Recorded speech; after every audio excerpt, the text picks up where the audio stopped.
Bienvenidos amigos y amigas a este video del programa de formación en inversión en infancia con énfasis en presupuestos públicos. El tema de este video se denomina Pirámide de vulneración de los niños, niñas y adolescentes. Este instrumento, esta metodología ha sido desarrollada por SAS para promover la mayor inversión en los niños, niñas y adolescentes. Y tiene como objetivo aportar al trabajo de incidencia. Vamos a explicarlo con detalle.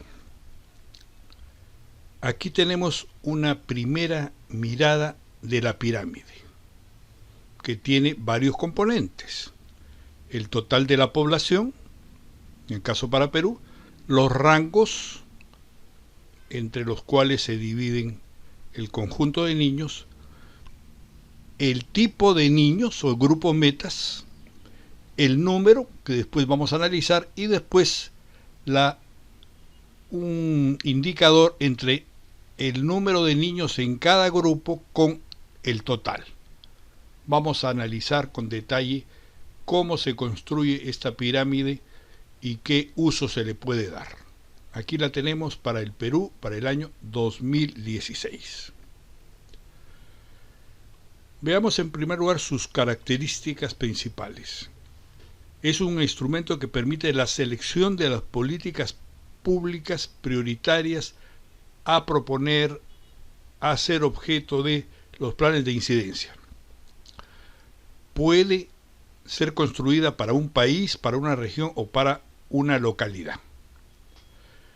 Facilita la selección de los grupos de niños, niñas y adolescentes a atender en los planes de infancia y proponer recursos para ellos.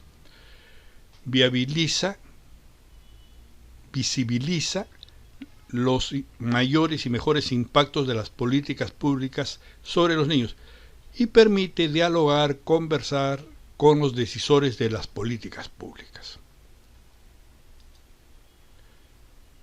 Esta pirámide tiene varios ámbitos. Primero, definir los grupos específicos de niños, niños y adolescentes.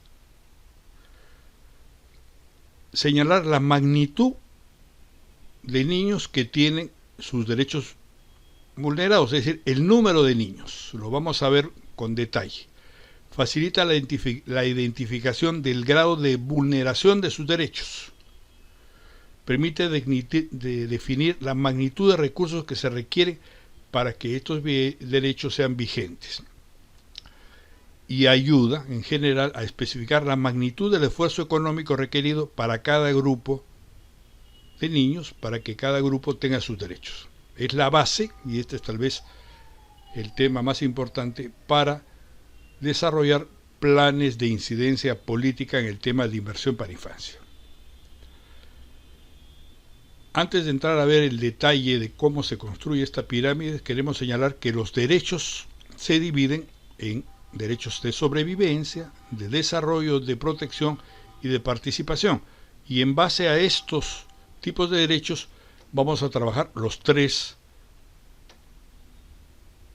enfoques: el grupos de niñas, el grado de vulneración y la magnitud de recursos demandados. ¿Cómo se construye la pirámide de vulneración? Vamos a tratar de explicarlo paso por paso. En primer lugar, los grupos de niños. Especificarse los diferentes grupos de niños de acuerdo a su carencia, no acceso o no vigencia de sus derechos. Por ejemplo, niños que son objeto de trata, niños que son niños y adolescentes que no trabajan ni estudian. Para cada uno de ellos hay que estimar el número que son. En algunos casos, como el caso de los ninis, pueden ser muy altos, por encima del 1.000.000. El grupo de objeto de trata puede ser algunos miles, ¿no? Y si no se tiene la información, estimar un orden de magnitud. Menos de 1.000, entre 1.000 y 3.000, y así sucesivamente. queremos aquí señalar un tema que es súper importante, y es que un mismo grupo de niños puede estar vulnerado y puede estar en varios grupos, lo que podemos llamar multiafectados. Es decir, por ejemplo, puede ser niños que no estudian y no trabajan y a la vez ser niños objeto de trata y no estar vacunados. Hay la participación o la vulneración de derechos en varios aspectos para el mismo grupo de niños. Eso va a ser importante después para el análisis. Aquí tenemos un listado de diferentes grupos de niños. Tenemos 40 y estamos seguros que hay más. Objeto de trata, niños soldados en situación de calle, que tienen anemia, nutrición crónica, castigo físico humillante, migrantes, sin cuidado parental, en conflicto con la ley, en orfanatos, sin acceso a internet, niños y adolescentes con problemas de salud mental y así sucesivamente.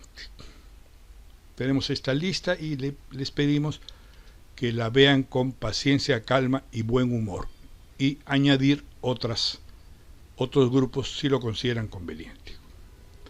El segundo paso es ordenarlo por rangos, de acuerdo al total de la población. Y para eso necesitamos definir rangos. Estadísticamente hay una forma de hacerlo, pero pensamos de que no es exacto ni lo mejor respetar ese criterio estadístico. Hay que utilizar el criterio del sentido común para dividirlo por rangos y reclasificar a estos grupos de niños de acuerdo a los rangos, como lo podemos ver aquí. Nosotros, por ejemplo,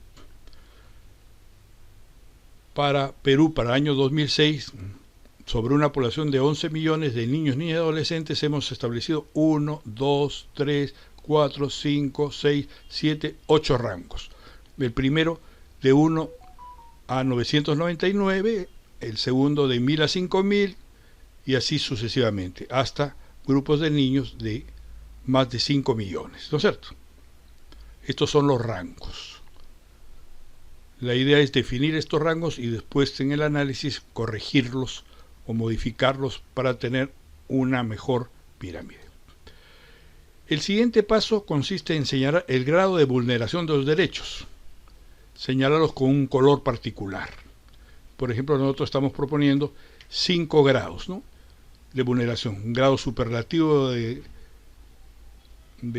vulneración, muy alto, alto, medio y bajo grado de vulneración. El cuarto paso es señalar la magnitud de recursos demandados.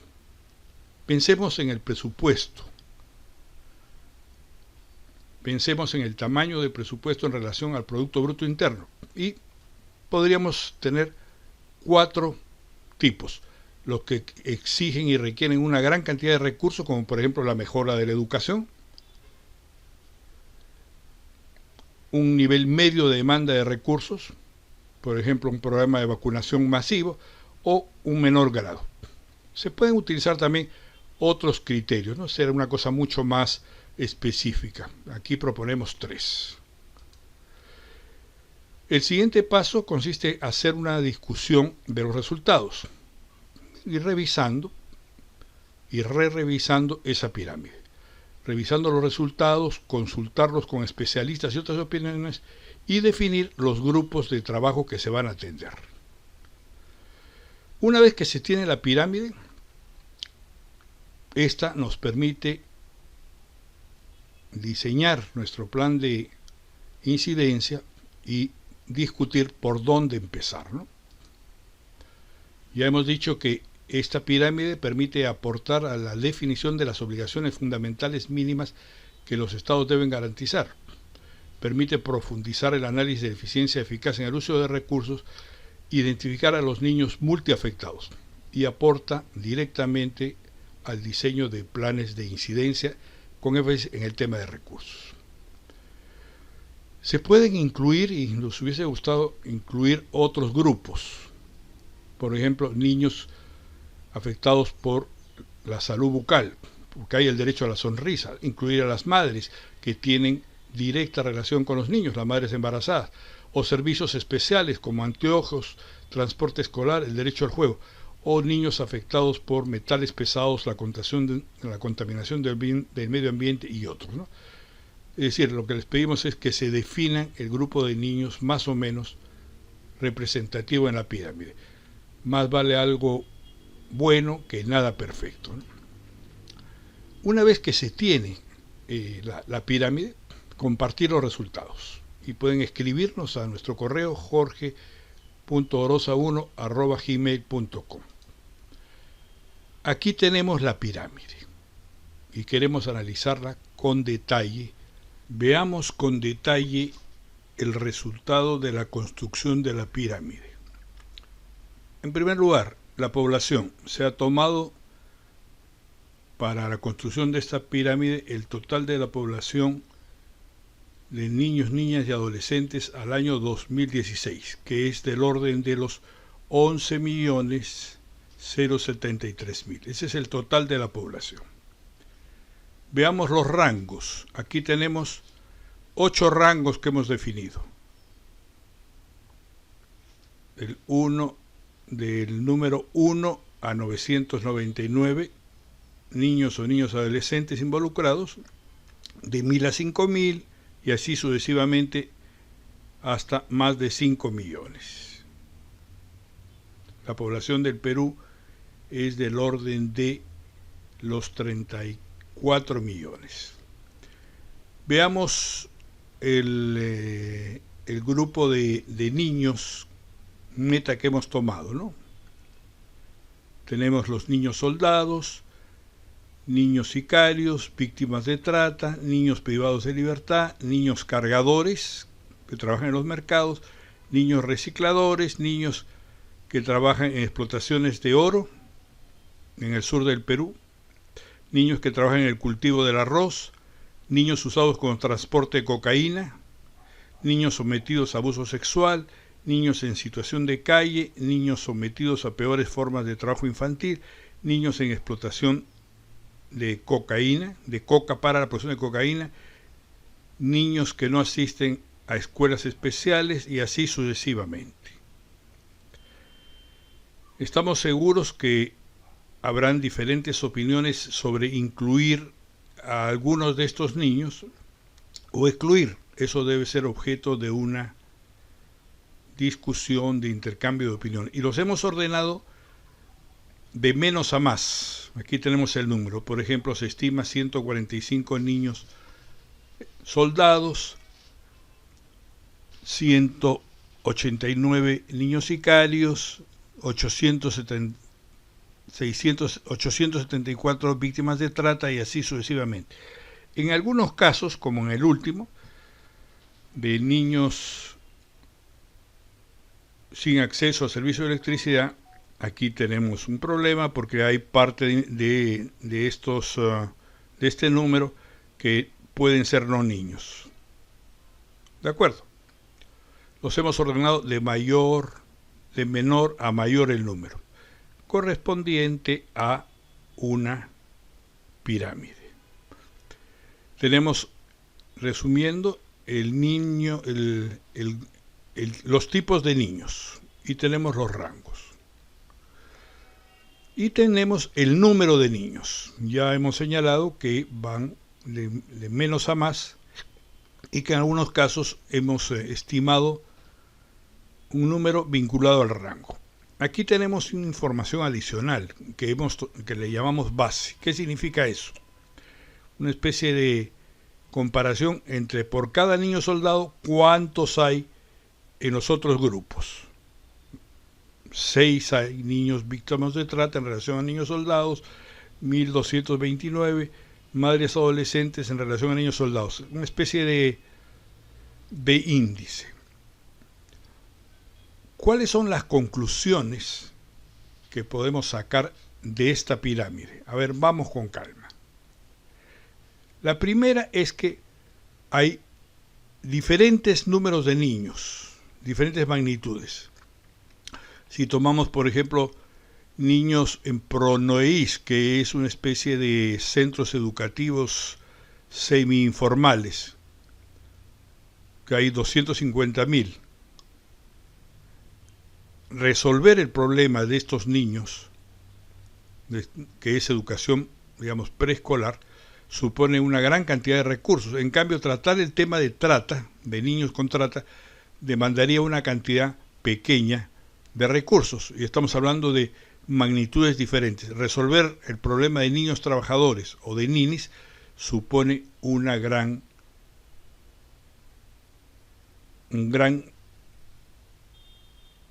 monto de recursos. Cuando nosotros planteamos y diseñamos un plan de incidencia,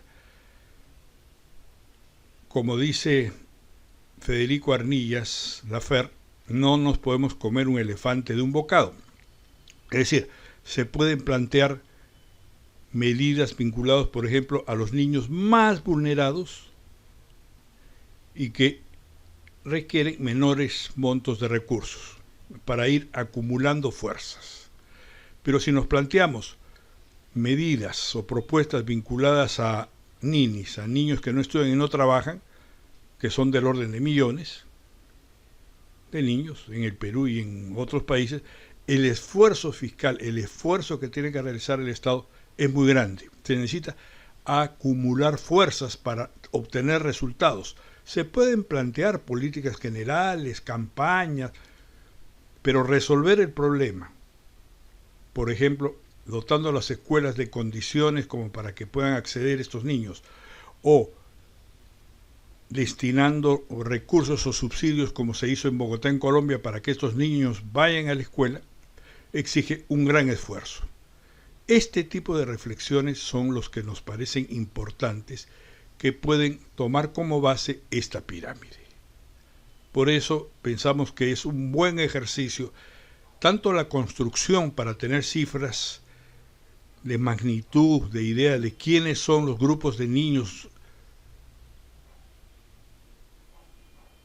y el grado de vulneración que tienen en sus derechos, y la demanda de recursos es una reflexión bien interesante.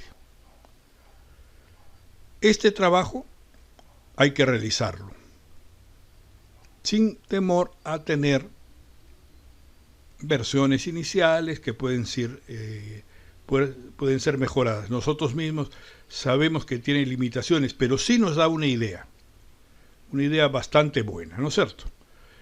Recomendamos construir esta pirámide en forma participativa, entre varios profesionales, varias instituciones, y realizar consultas. Queremos señalar dos temas que nos parecen muy importantes como complemento a la pirámide. Incluir las tendencias en el tiempo del comportamiento de cada grupo. O sea, por ejemplo, en los últimos años el acceso a Internet a disposición de celulares o de tabletas se ha convertido en un tema muy importante. Esa importancia es creciente y va a seguir aumentando en la medida en que el mundo sea cada vez más vinculado al tema de los TICs, ¿no? En otros casos las tendencias es una reducción. Por ejemplo, la reducción de los niños pobres o de los niveles de nutrición crónica ha venido bajando en los últimos años. A propósito de la pandemia, por ejemplo, no parece que ha subido mucho, ¿no? Los niveles de nutrición crónica se han mantenido, pero el problema de anemia sí ha crecido. Entonces, tener una idea de las tendencias es bien importante. Y se puede añadir una columna adicional a la pirámide, ¿no? Y es también una buena oportunidad para complementar, ¿no? Esta pirámide se complementa con lo que nosotros llamamos un vademecum estadístico de información sobre los niños, es decir, la recopilación de información estadística sobre los niños. Tema que también venimos trabajando, ¿no? También se puede incluir en sucesivas versiones y mejoras de la pirámide otros temas, como por ejemplo el derecho a la salud bucal, que a nuestro entender es súper importante porque parte fundamental del bienestar, de la salud de los niños, es la autoestima, y tener dientes con picaduras, con caries o no tener dientes es un problema para los niños y los adolescentes. o el derecho al juego, que también es otro tema bien importante, ¿no? Así como ciudades amigas de los niños, como Don Nuche lo plantea, o el derecho a acceso a Internet que ya hemos planteado, ¿no? Y se puede ir especificando. Derecho de los niños. También las instituciones especializadas en determinados grupos de niños podrían desarrollar con detalle este tema, ¿no? No solo a nivel nacional, sino a nivel regional, y hacer un análisis más fino, ¿no? Sobre la base de una pirámide general.